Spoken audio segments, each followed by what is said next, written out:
Israel ফিলিস্তিন যুদ্ধ কি শুধুই ভৌগোলিক দ্বন্দ্ব, নাকি এর পেছনে লুকিয়ে আছে এমন এক আধ্যাত্মিক রহস্য যা ইসলামে কিয়ামতের ভবিষ্যৎবাণীর সঙ্গে অদ্ভুতভাবে মিল রেখে চলেছে? অনেক ইসলামী পণ্ডিত এবং গবেষক বলেছেন, এই যুদ্ধ শুধু গাজা সীমাবদ্ধ নয়, এটা হতে পারে দাজ্জাল আগমনের প্রস্তুতি মঞ্চ। এই ভিডিওতে আপনি জানবেন ইসরায়েল ফিলিস্তিন সংকট শুরুর ইতিহাস, চড়াই উতরাই ইসলামের ভবিষ্যৎবাণী এবং দাজ্জাল আগমনের সম্ভাব্য সম্পর্ক। দেখুন শেষ পর্যন্ত। এমন কিছু তথ্য জানবেন যা আপনি আগে কখনো শোনেননি। পৃথিবীর গোপন ইতিহাস, ধর্ম, বিজ্ঞান ও বিশ্বের রহস্যময় ঘটনা প্রভৃতি নিয়ে ভিডিও দেখতে আমাদের পেজ দর্পণ দুনিয়া ফলো করুন এবং সাবস্ক্রাইব করুন আমাদের ইউটিউব চ্যানেল। 1948 সালে ব্রিটিশ ঔপনিবেশিক শাসনের পর থেকে ফিলিস্তিনকে ভাগ করে সেখানে ইহুদি রাষ্ট্র ইসরায়েলের জন্ম দেওয়া হয়। এই সময় 7 লাখের বেশি ফিলিস্তিন মুসলমান তাদের ঘরবাড়ি থেকে উৎখাত হন, যাকে বলা হয় নাকবা তথা মহাবিপর্যয়। এর আগে 1917 সালে ব্যালফোর ঘোষণাতে ব্রিটেন প্রতিশ্রুতি দেয় ফিলিস্তিনে ইহুদিদের জন্য জাতীয় আবাসভূমি গড়ে তোলা হবে। এই ঘোষণা মুসলিম বিশ্বের কাছে ছিল বিশ্বাসঘাতকতা, কারণ সেখানে আগে থেকেই বসবাসকারী ফিলিস্তিনিরা ছিল সংখ্যাগরিষ্ঠ এবং তারা কখনো রাজি ছিল না তাদের ভূমি ছেড়ে দিতে হবে। ইহুদি আবাসন বাড়তে থাকে, পশ্চিমা সমর্থন জুটে যায়, আর মুসলিম বিশ্ব ধীরে ধীরে বঞ্চিত হয় নিজ অধিকার থেকে। ইসরায়েল প্রতিষ্ঠার পর থেকেই শুরু হয় একের পর এক যুদ্ধ। 1948, 1967 এবং 1973 প্রতিবারই ফিলিস্তিন আরও পিছু হটে।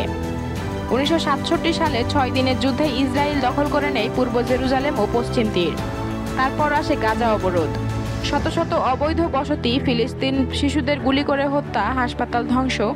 এই নির্যাতন আজও চলছে। বিশ্বে খুব কম জায়গা আছে যেখানে একটানা কয়েক দশক ধরে এক জাতি অন্য জাতির ওপর দমনপীড়ন চালিয়ে যাচ্ছে আর বিশ্ব নীরব। কিন্তু প্রশ্ন হচ্ছে, এই ঘটনার পেছনে কি শুধু রাজনীতি, নাকি ধর্মীয় ভবিষ্যৎবাণীগুলো এখন বাস্তবে রূপ নিচ্ছে? কিয়ামতের পূর্বে মুসলমানদের একটি বড় যুদ্ধ হবে ইহুদিদের সঙ্গে। বুখারী শরীফের হাদিস, তোমরা ইহুদিদের সঙ্গে যুদ্ধ করবে, এমনকি গাছ ও পাথর বলবে, হে মুসলমান, আমার পেছনে একজন ইহুদি লুকিয়ে আছে, তাকে হত্যা করো। এই হাদিস অনেক সময় ফিলিস্তিনের যুদ্ধের সাথে মিলে যায়, বিশেষ করে যখন আমরা দেখি ইসরায়েল ধীরে ধীরে আল আকসা মসজিদ নিয়ন্ত্রণে চায়। ইহুদি কিয়ামতে বিশ্বাস আছে, তারা তৃতীয় টেম্পল নির্মাণ করবে ঠিক আল আকসার স্থানে। তাদের বিশ্বাস সেই টেম্পলে তাদের মেসাহ বা মুক্তিদাতা আসবেন, কিন্তু ইসলামী মতে সেই মেসাহ হবে দাজ্জাল এবং সে দাবি করবে সে ঈশ্বর। তবে আল্লাহ তাকে এই শহরে প্রবেশ করতে দেবে না, কারণ এখানে শহীদের রক্তে ভূমি ভিজে আছে। তাহলে কি ইসরায়েলের বর্তমান আগ্রাসন আসলে সেই তৃতীয় টেম্পল নির্মাণের প্রস্তুতি? তাহলে কি দাজ্জাল আগমন এখন কেবল সময়ের ব্যাপার? গাজায় চলমান যুদ্ধ শুধু নিরস্ত্র মানুষের ওপর বোমা বর্ষণ নয়, এটা এক আধ্যাত্মিক যুগের সূচনা। দুনিয়ার অন্য কোথাও মুসলমানদের এমনভাবে দমন করা হয় না যেমনটা ফিলিস্তিনে হয়। এটা কিয়ামতের পূর্বে সেই বিভীষিকাময় যুগের আলামত হতে পারে, যখন সত্য মিথ্যার পার্থক্য মুছে যাবে। এইসব আলামত, এইসব ভবিষ্যৎবাণী কি নিছকই কাকতালীয়, নাকি সত্যি দাজ্জাল আগমন এখন অনেক কাছাকাছি?